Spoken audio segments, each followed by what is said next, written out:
Bonjour et bienvenue dans ce webinaire quand le storytelling revitalise les marques.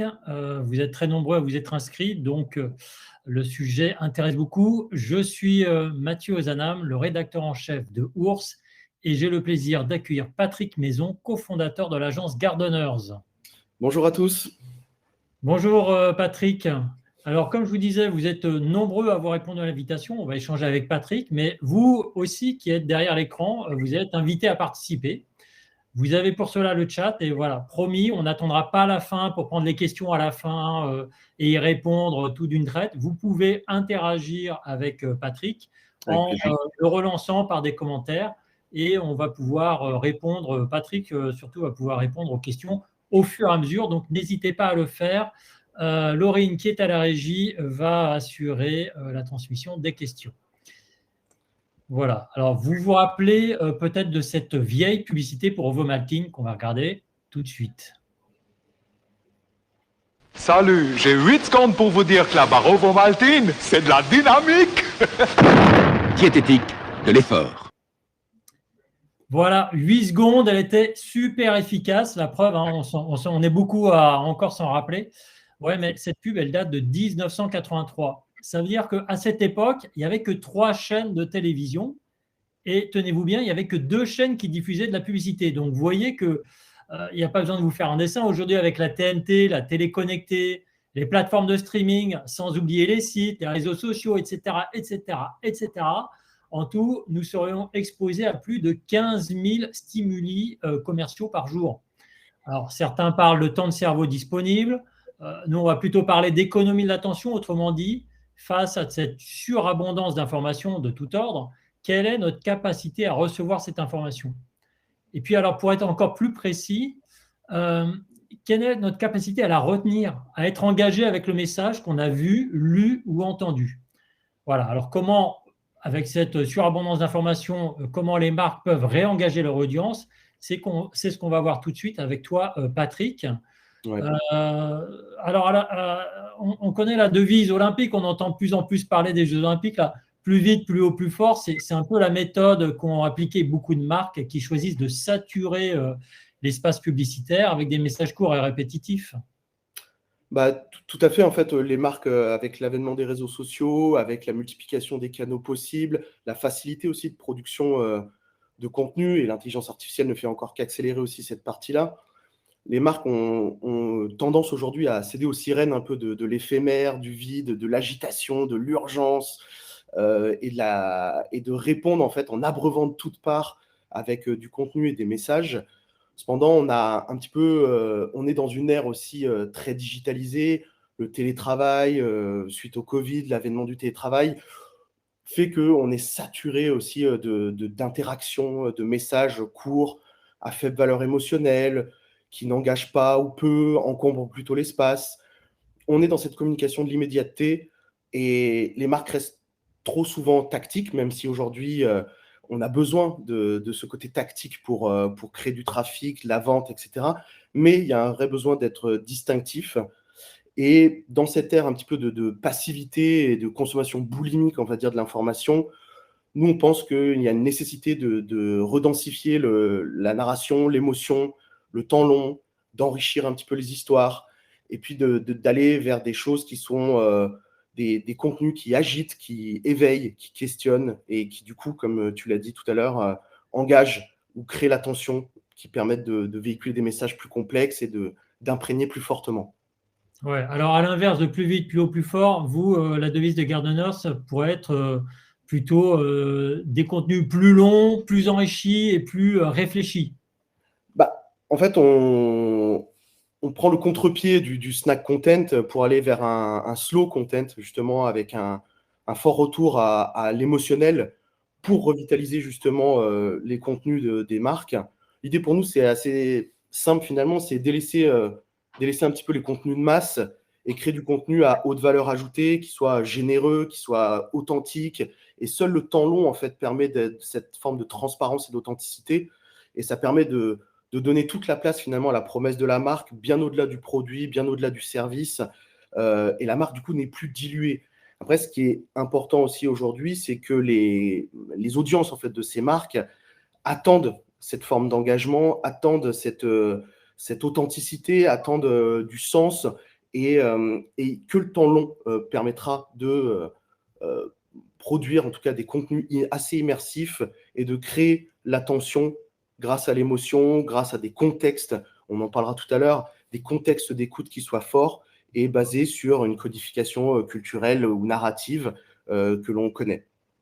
Ça veut dire aussi, ce temps long, c'est installer un langage commun, enfin, partager des imaginaires qui sont unifiants entre les marques et les clients.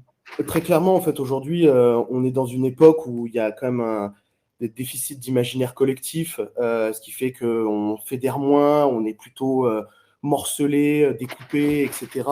Et l'idée, en fait, de recréer des grandes histoires, c'est de réunifier, on va dire, les audiences, de réunifier la marque avec ses publics. Ce qu'il faut savoir, c'est que le déficit d'univers partagé, ça a plusieurs impacts. C'est dans les grands impacts sociétaux qu'on peut noter, c'est que dans une entreprise, ne pas avoir d'imaginaire partagé, ne pas avoir une histoire qui se partage, ça génère un manque d'innovation puisqu'on a du mal à générer de nouvelles idées, on a du mal à se projeter. Ça génère aussi des formes de stagnation sociale ou des manques de cohésion. Ça peut générer plein de choses, comme une faible motivation collective également, ou une résistance au changement, ou des crises d'identité, parce qu'on n'a plus d'histoire qui nous rassemble. Et pour rassembler aujourd'hui, il n'y a que l'émotion en fait qui permet ça, il n'y a que le temps long qui le permet, et il faut installer des contextes où on a l'attention des audiences. Alors, je crois que tu dis, Patrick, tu décris qu'il y a 5 grandes étapes dans la publicité. Peut-être qu'on peut les voir ensemble. Oui, avec plaisir. Avec plaisir. Dans les grandes étapes, on a eu une première étape de la publicité. C'était l'ère préhistorique, on va dire, de la publicité. C'était la connaissance versus l'ignorance. Et on savait ou on ne savait pas, on était au courant, on n'était pas au courant, point. On a eu une époque qui a été fabuleusement représentée dans la série Mad Men. C'était l'ère de Unique Selling Proposition, c'est l'ère de la persuasion. C'était très bien montré dans cette série. Et puis est arrivée l'implication.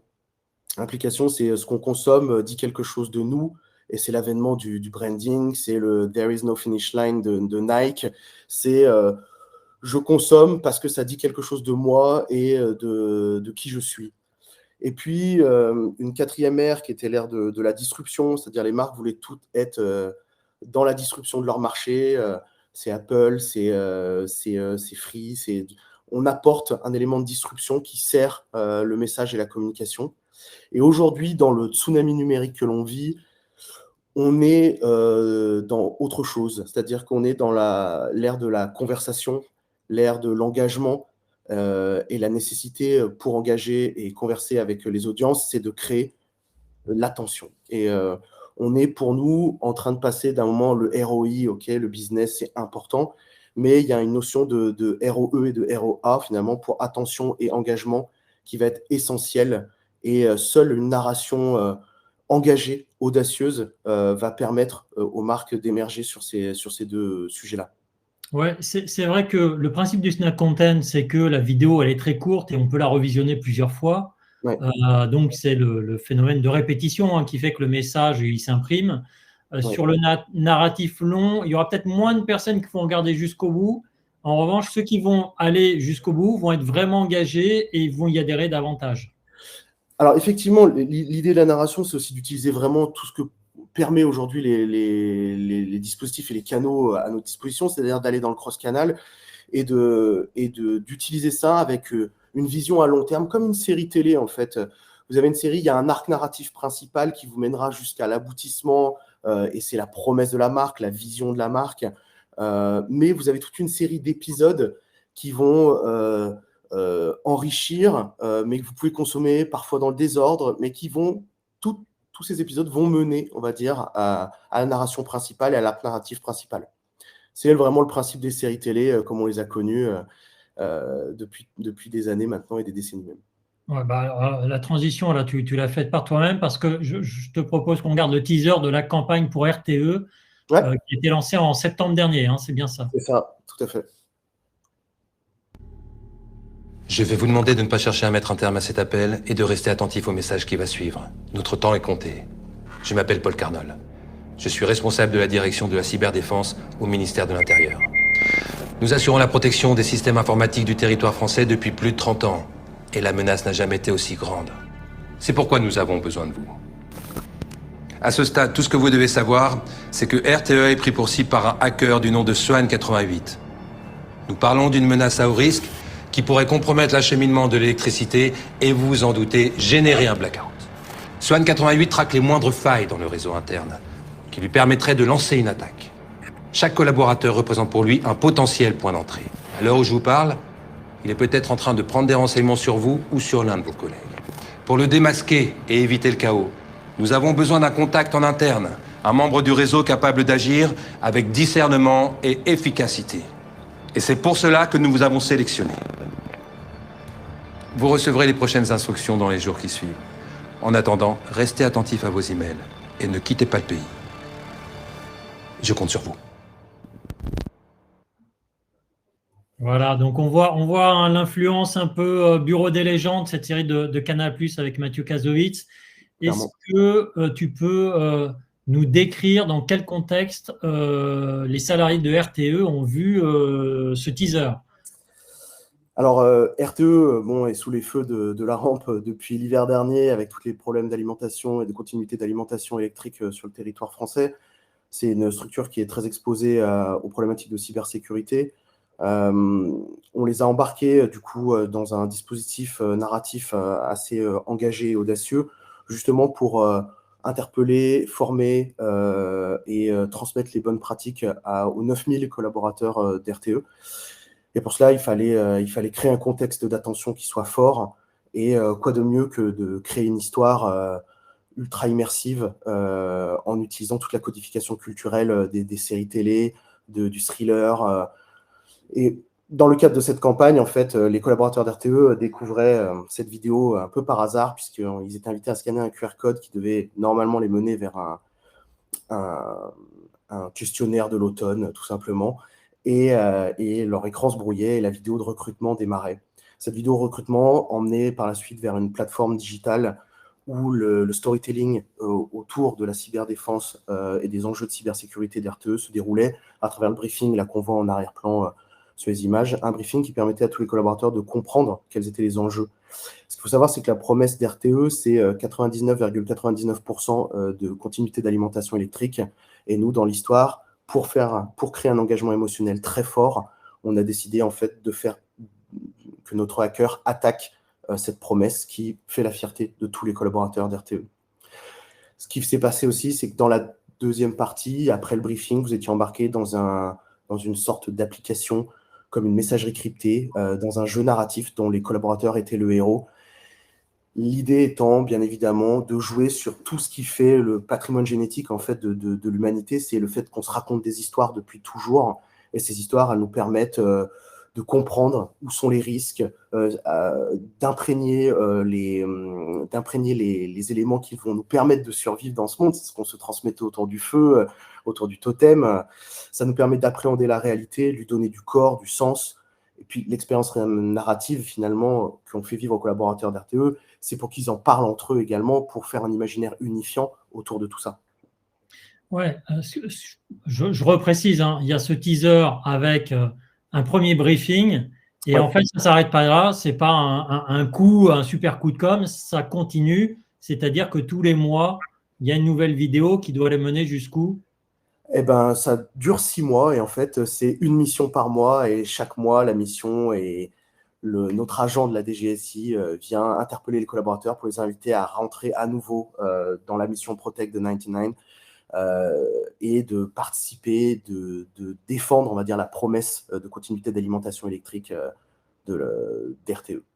Ouais, donc vous jouez le côté sériel jusqu'au bout.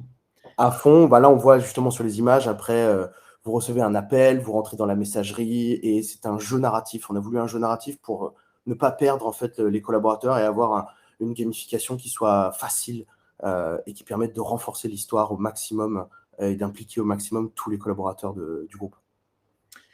Ok, là on voit un mode immersif très visuel hein, avec ce film. Ouais. On pourrait dire, je ne vais pas dire c'est facile parce que c'est beaucoup de boulot de monter ça, mais en tout cas, évidemment, il y a les codes et on est tout de suite pris dedans. mais ce n'est pas le seul mode narratif que vous déployez. Vous avez aussi d'autres formats, Ouais, comme par exemple avec votre client Texten, ouais. qui est un spécialiste du packaging. Oui, Texen, c'est un grand industriel français, un des leaders au niveau mondial de l'injection plastique et du packaging pour les marques de luxe, hein. Leurs clients, c'est L'Oréal, c'est Estée Lauder et toutes ces marques-là. Basé dans l'Ain. Basé dans l'Ain, ouais, né dans l'Ain. C'est une très belle structure qui a des usines partout dans le monde. Texen, en fait, on les a embarqués dans ce qu'aujourd'hui on essaie de déployer de plus en plus, c'est du design fiction. C'est l'idée d'embarquer les marques loin devant pour raconter finalement leurs promesses aujourd'hui. Et pour cela, en fait, on est parti de la promesse de Texen qui est transformer la matière en expérience de manière vertueuse. Et pour déployer ça, on a utilisé un concept qu'on appelle Brain Journalism, qui est vraiment le concept qui nous permet de regarder loin devant et de produire un contenu ultra enrichi. Il faut savoir que Texen, on est vraiment dans de l'injection plastique, donc bon, dans les temps que l'on vit aujourd'hui, ça ne fait pas rêver, c'est pas glamour, il y a beaucoup d'enjeux aujourd'hui, beaucoup de questions, et il y avait un déficit, on va dire, d'identification, de leadership. La marque employeur était aussi à clairement revitaliser pour rassembler, pour fédérer ou même séduire des nouveaux candidats. Et on a décidé en fait de les embarquer dans une exploration du futur avec le magazine Uzbek Erika qu'on est allé chercher pour l'occasion, qui est un magazine que je pense que tout le monde connaît, qui fait de la prospective. Et on a travaillé... Comment ? J'ai même le numéro 1. Voilà. Et du coup, avec Uzbek Erika, on a créé tout un contenu et une scénarisation autour du packaging en 2050 et une exploration en fait du temps long avec la création de contenu journalistique à très haute valeur ajoutée. L'enjeu pour nous, c'était d'éditorialiser en fait la marque et de les sortir d'une communication plutôt classique et de leur donner une posture qui soit forte sous forme d'un récit journalistique.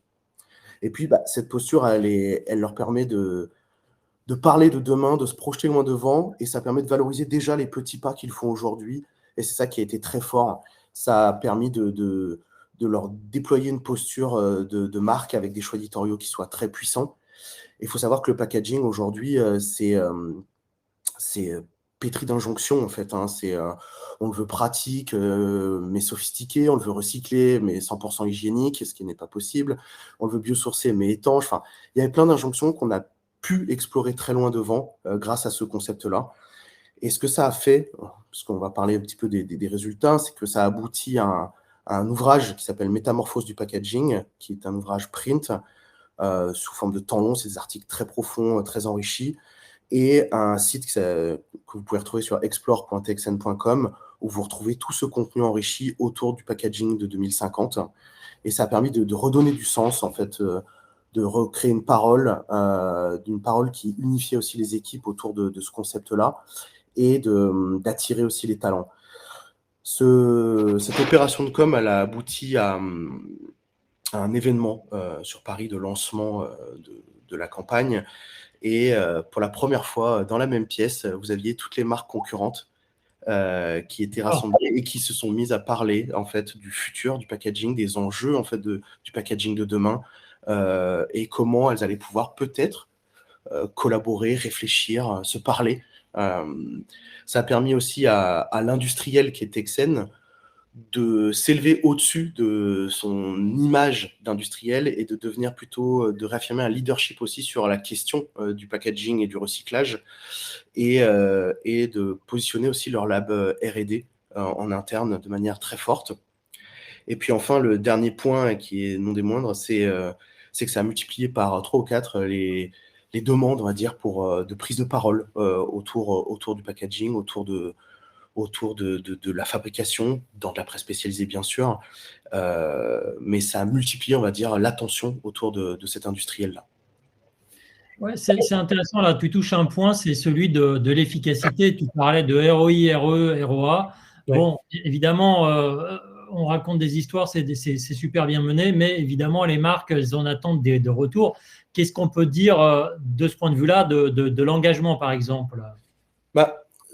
Très clairement, je vais revenir sur un case un peu plus ancien pour nous, qui a été la première grosse exploration de la narration thriller qu'on a mis en place et qui avait été récompensée aux Ours de la Com en 2022. C'est le case qu'on a fait pour Somfy, autour également de la cybersécurité. Et c'était un sujet qui n'intéressait pas en interne sur les 6500 collaborateurs, malgré les enjeux stratosphériques que représente la cyberdéfense.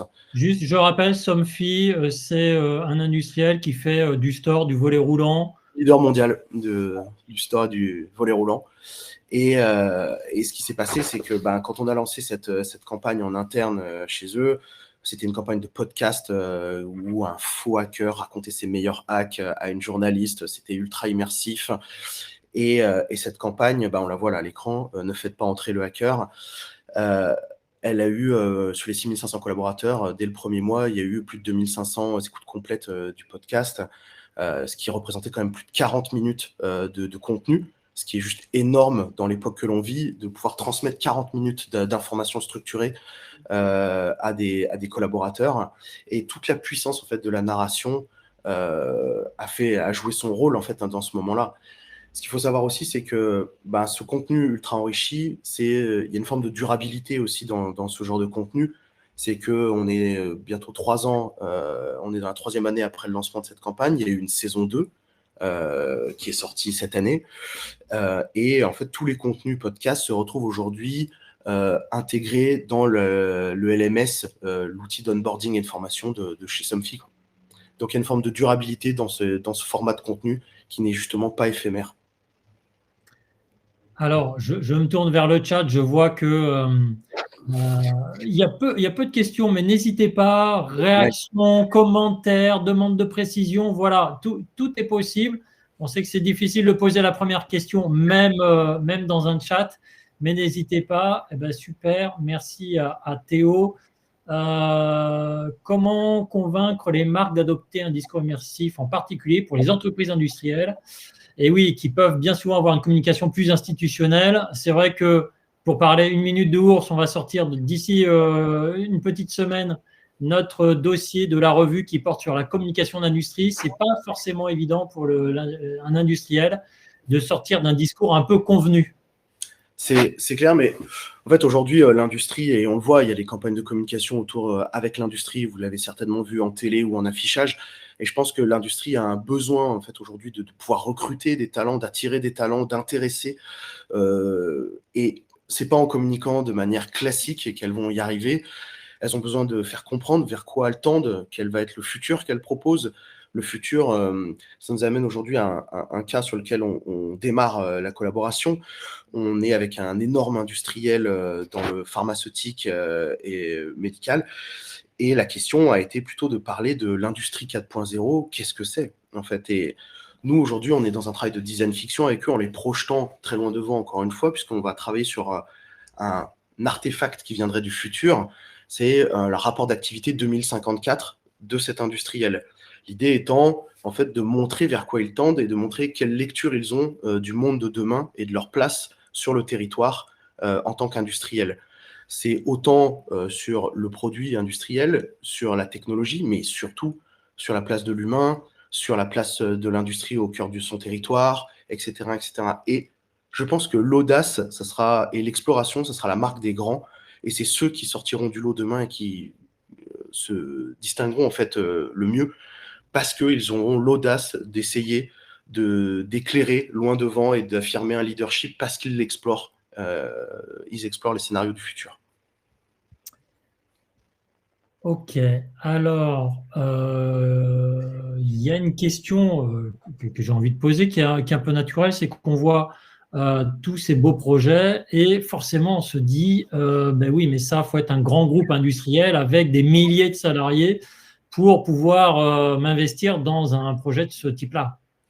Ah ben, je vois la même question qui est arrivée sur le chat. Ah, ben voilà. Voilà.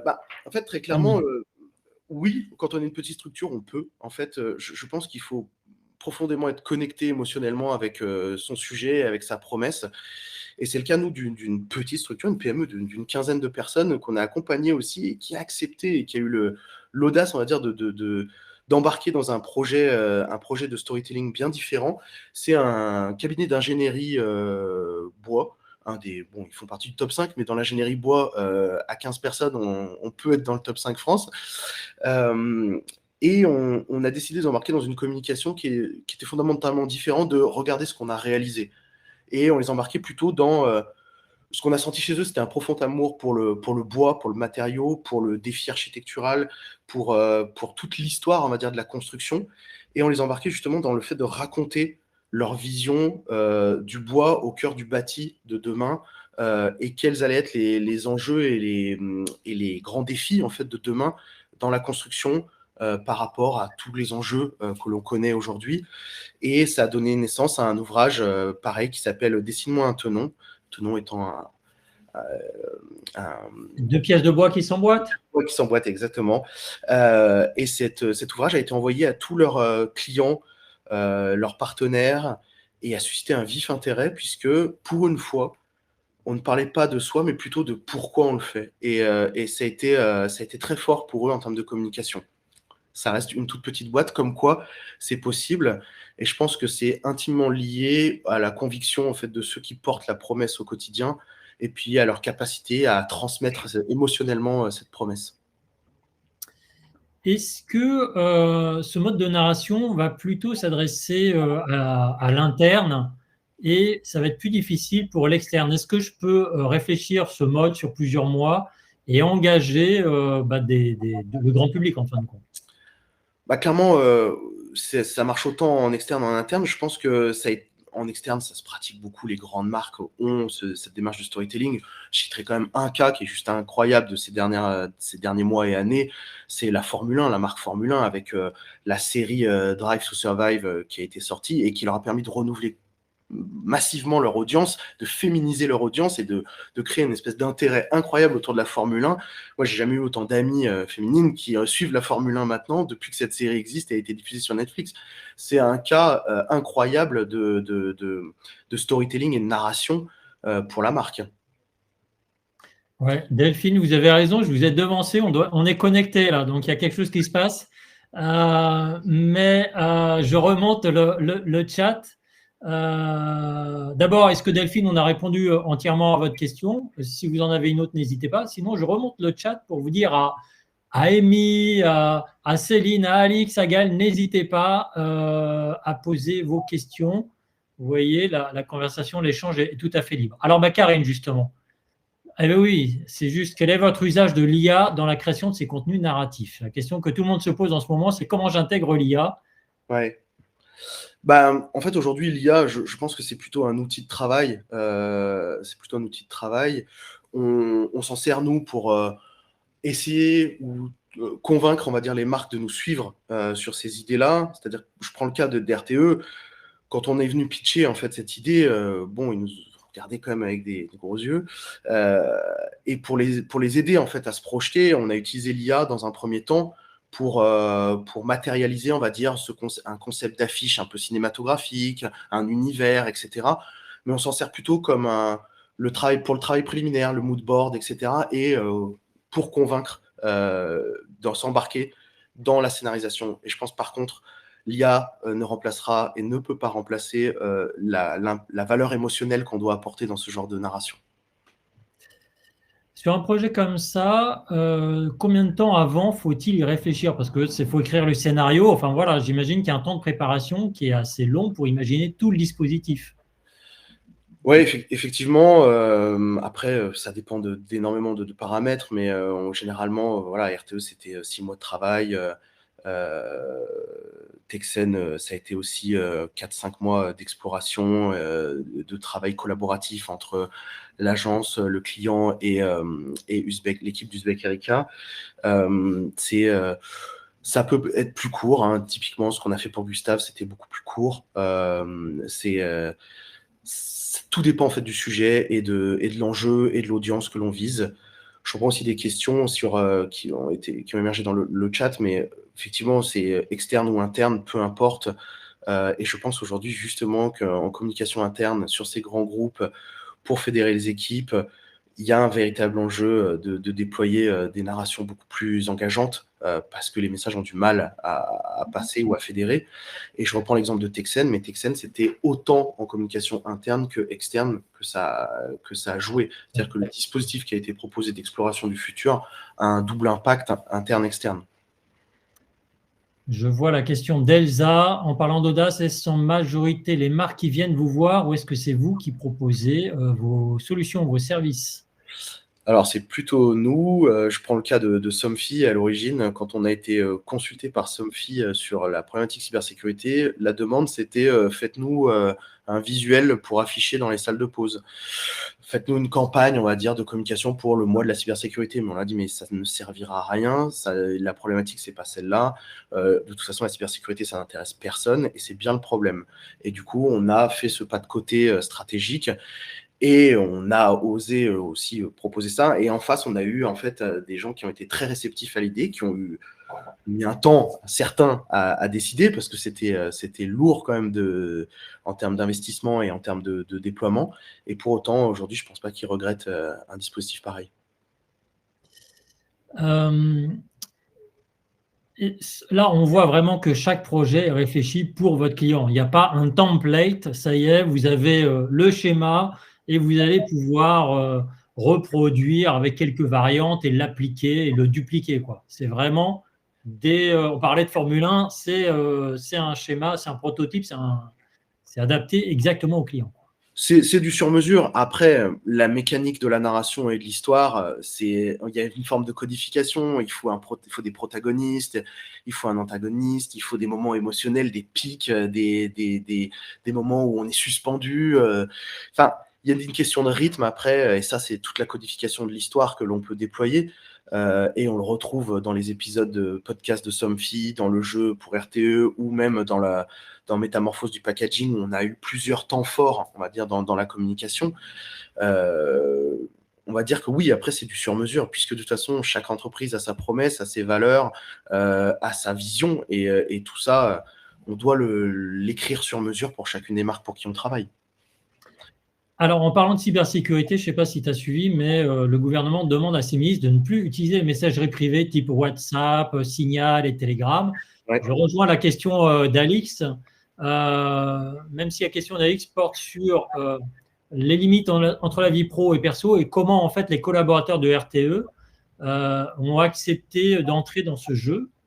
Est-ce qu'il fallait télécharger ça sur leur portable perso? Alors là, je crois qu'Alix pose la question de la limite vie pro, vie perso, et moi j'amène le sujet justement de la cybersécurité en disant voilà jusqu'où en fait, on a choisi ce format-là. Il n'y avait rien besoin de télécharger. En fait, c'est une plateforme web tout à fait classique sur laquelle est mis le dispositif. On a choisi aussi de privilégier la version mobile, puisqu'il faut savoir que tous les collaborateurs d'RTE, tout comme les collaborateurs de Somfy, ne sont pas en poste derrière un ordinateur et qu'on avait malgré tout besoin de toucher tout le monde. Et c'est pour ça qu'on a choisi aussi ce format, soit podcast, parce que ça permet d'être écouté sur le trajet ou pendant les pauses, etc. Ou le format sur mobile, puisque chacun, par contre, a une extension mobile disponible.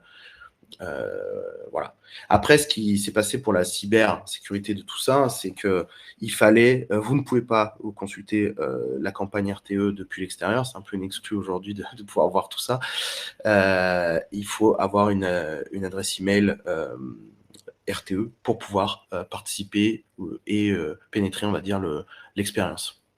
Bon, alors comme c'est une exclue, je propose qu'on regarde encore pendant qu'on se parle, qu'on revoit le visuel qui était super. Voilà, pour répondre à la question de Céline, quelles sont vos inspirations pour développer ce type de communication? Il y a des séries, mais est-ce qu'il y a des jeux de plateau, puisqu'on est dans le thème de la gamification là, hein?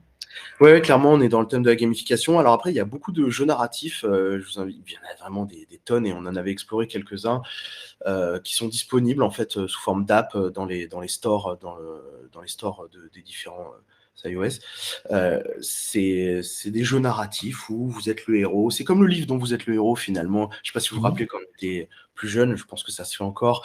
Mais ces jeux dont vous êtes le héros, c'est une histoire dans laquelle vous allez prendre des décisions à des moments clés de l'histoire. qui vont vous embarquer d'un côté ou de l'autre de la scénarisation. Et c'est exactement ce qu'on a choisi et retenu. On voulait une gamification ultra simple pour RTE. Je me permets, je vois une question sur l'éco-responsabilité avec ce type Ouais, de... absolument. Alors, j'allais y venir, ouais. Ouais, effectivement, c'est une très bonne question. Bon, on va peut-être la lire pour ceux qui la verraient pas. Qu'en est-il du développement durable, l'éco-responsabilité avec ce type de contenu? Alors, on imagine sur la bande passante, sur l'utilisation du numérique. Hein. Tout à fait. Bah, ça, c'est de toute façon un enjeu. Effectivement, nous, on essaie de minimiser le jeu narratif. Il y a peu d'images, il y a peu de vidéos, et on essaie de structurer ça pour que ça soit le plus fluide possible et le plus léger possible. Moi, je vais revenir plutôt sur la durabilité en fait de ce type de contenu. C'est-à-dire que plutôt que de multiplier, on va dire, à outrance les contenus à faible valeur ajoutée et à peu de sens, on a une forme de durabilité dans ces contenus. Je prends le cas de Texen. Quand on fait une exploration aussi forte, riche et approfondie, on est sur des contenus qui ont un temps long d'exploitation. C'est-à-dire qu'ils vont être utilisés, parcourus, reparcourus, repartagés. Et on est vraiment dans un contenu durable et pas éphémère pour la marque.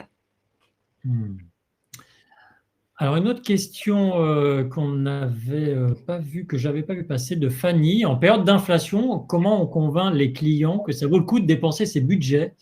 Voilà. Quels sont les arguments clés? Est-ce qu'il y a celui de la durabilité, justement Alors, il y a celui de la durabilité, oui, mais il y en a d'autres, en fait, c'est qu'aujourd'hui, le tactique, on ne pourra pas faire sans. Clairement, nous, on ne prône pas l'arrêt du tactique.